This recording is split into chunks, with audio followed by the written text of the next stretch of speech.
The end of privacy as we know it. The ethics of privacy on online social networks.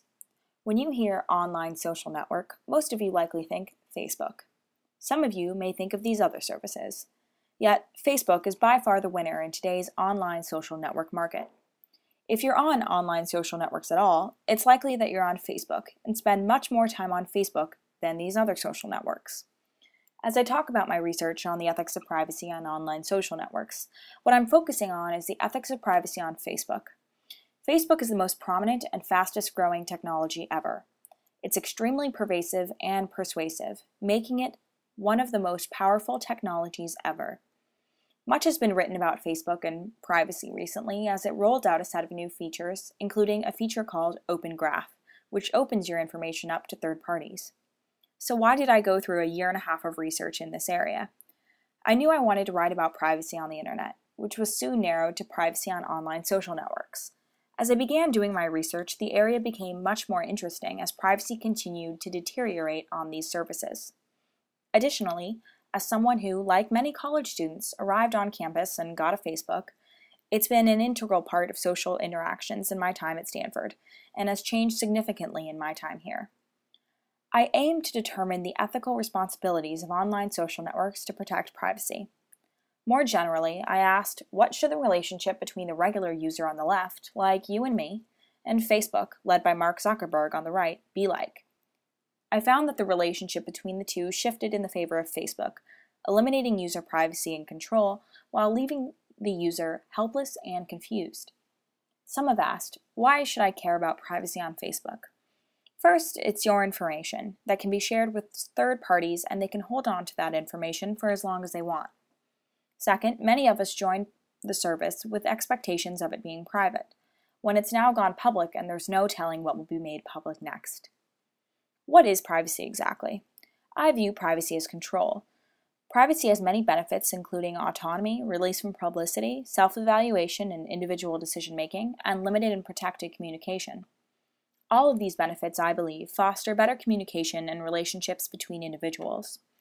When online social networks eliminate privacy, much of these benefits are lost. The relationships formed on online social networks are not as valuable when users use the service as if it is public. Even Facebook views much of privacy as control, as the first page when determining your Facebook privacy settings call for you to control your information. I wanted to find out how privacy on online social networks is different from many of the other online services we use. It's different in the following areas. Perceived privacy, which is determined by whether one is informed and whether they have control. Most perceive that they have control on e-commerce and email services. This is not the case with social networks. Trust is the user's belief that the service provider will be honest and act in the user's interest. Again, not in the case with social networks. User interface design. Design should be used to help users. In the case of online social networks, design pushes users in the direction that they don't want to go. Consequences affect whether people will use the service and can affect their behavior on it as well. And again, consequences of a breach of trust are vastly different on online social networks. I argue that Facebook has slowly eliminated privacy and control. I'll show how Facebook makes it hard for you to understand its policies.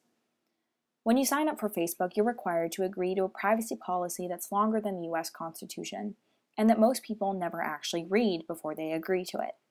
Additionally, Facebook updates these policies every few months, making it a constant duty of the user to keep up.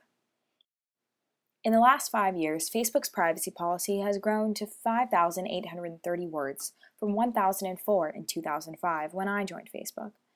Facebook's privacy frequently asked question page has grown to over 45,000 words, most of which no one reads.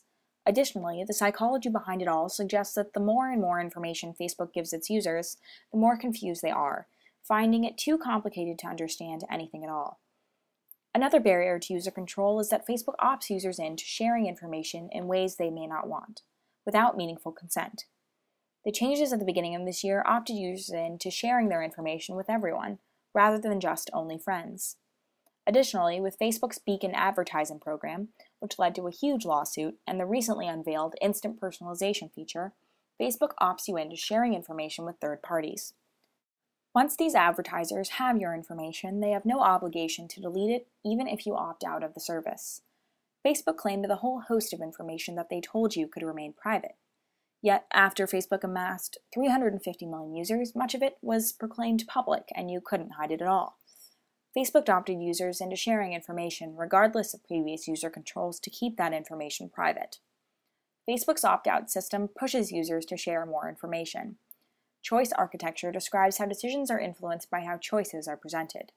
For example, if the Cookie Monster is in a cafeteria line, and the veggies are up front, he'll likely choose them over the cookies because it's closer and an easier choice to make. Schools and governments often use choice architecture to get people to do what's best for them. In this case, eat veggies. In the case of social networks, Facebook has pushed users in the direction that they don't want to go, by opting them into exposing their information to third parties and to others on the internet that they do not know. This means that anyone can search by embarrassing topic on Facebook or the web, such as searching for the word drunk, as I did here, and find public status updates from those who would probably feel uncomfortable if they were more aware of the consequences. Facebook has pushed users to share more by opting them in intentionally.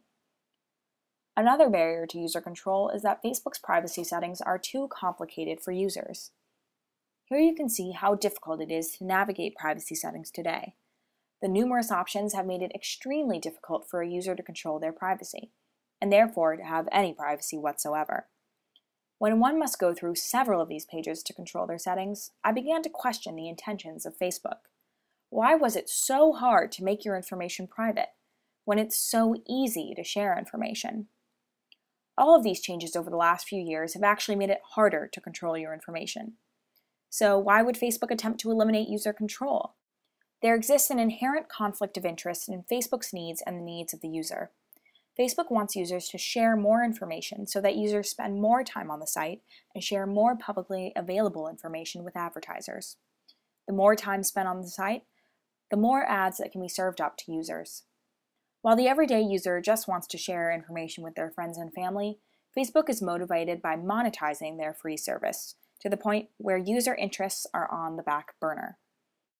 As Facebook users have consistently lost control over the years, they have also lost privacy. When one has privacy, he has the ability to control his own information.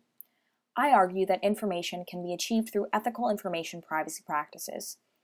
Here are the ethical information privacy practices that social networks must follow.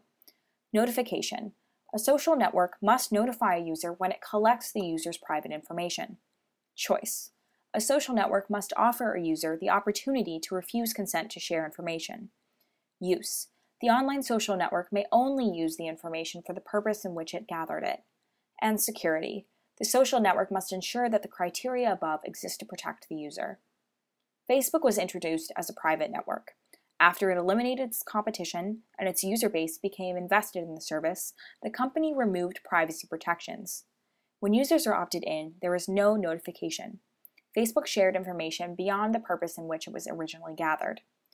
Users do not have a reasonable choice, as they are often not given access to the private version of the service they signed up for.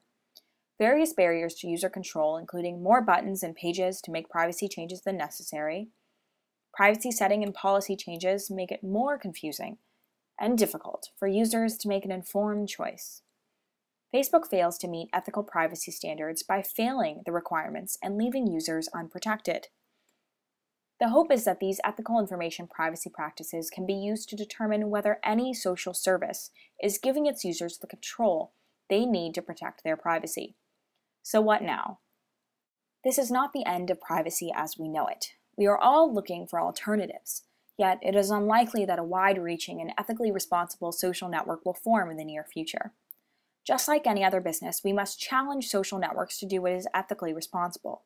While Facebook may apologize for pushing forward too fast, they will likely keep pushing in the same direction and apologize later. Only user outcry and government action will be able to force it to turn around and go back in the direction from which it came. For more, go to ChristinaJCordova.com.